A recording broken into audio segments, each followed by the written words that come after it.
Abi mal getiremiyoruz. Mal getirdiğimiz zaman da satamıyoruz. Bu 10 ton kelem getirmişiz. 15 gündür elimizin altındadır. Mal gitmiyor abi.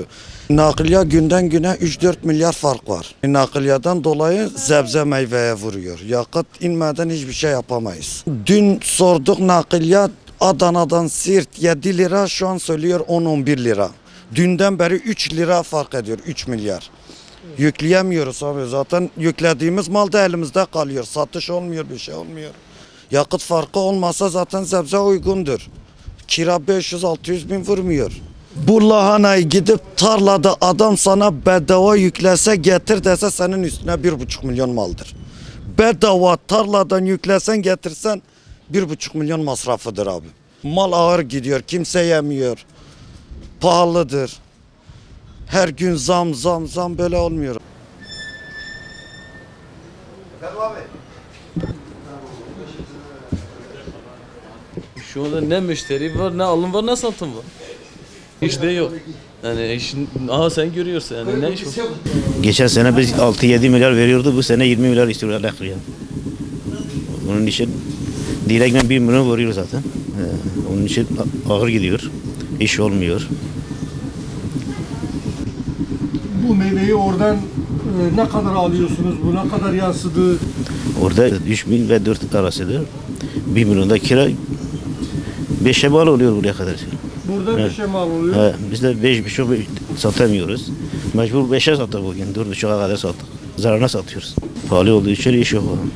Daha önce de gidip Adana, Mersin'den mal getiriyor. Şimdi ne yazık ki maalesef yakıtlardan dolayı maliyet fazla oluyor. O yüzden gidip dışarıdan mal getiremiyoruz. Mecburen Batman'dan, Diyarbakır'da ikinci, üçüncü elden mal alıyoruz. Yani şimdi dışarı gitsen maliyeti bize fazla olacak. O yüzden dışarıya gidemiyoruz. Şimdi diyelim daha önceden Adana'dan aldığımız ürünü 1 liraya aldıyken 200-300 lira vuruyordu masraf. Burada 200-300 lira maliyetimiz oldu. Biz de 1,5'a satıyorduk. Şimdi yerinde 1,5'a da aldığımız mallar bize 3 lira mal oluyor. Hani mazot yükseldikçe maliyette yükseliyor. Yani direkt fiyatlar yansıyacak bu mazot yükselişi. Mesela daha önceden bir komisyoncu gidiyordu Adana, Mersin'e bir tır mal yükleyip getiriyordu. Yani fiyat uygun olduğu zaman tüketebiliyordu. Ama şu an bu fiyatlardan dolayı yani bırak 2 kişi 3-4 kişi dahi bir araba getirip zor tüketebiliyorlar.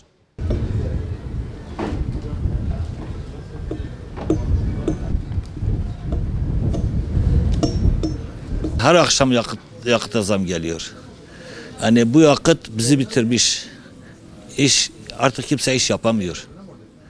Bu pahalılık işsizliği bayağı kötüye gitti yani. Akaryakıt, doğalgaz, elektrik milleti perişan etti.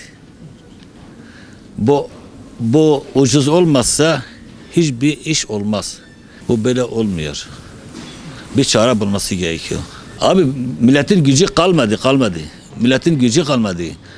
Mal gelirse de eğer satılmazsa, çarşıda satılmazsa bu pahalılık milleti perişan etti.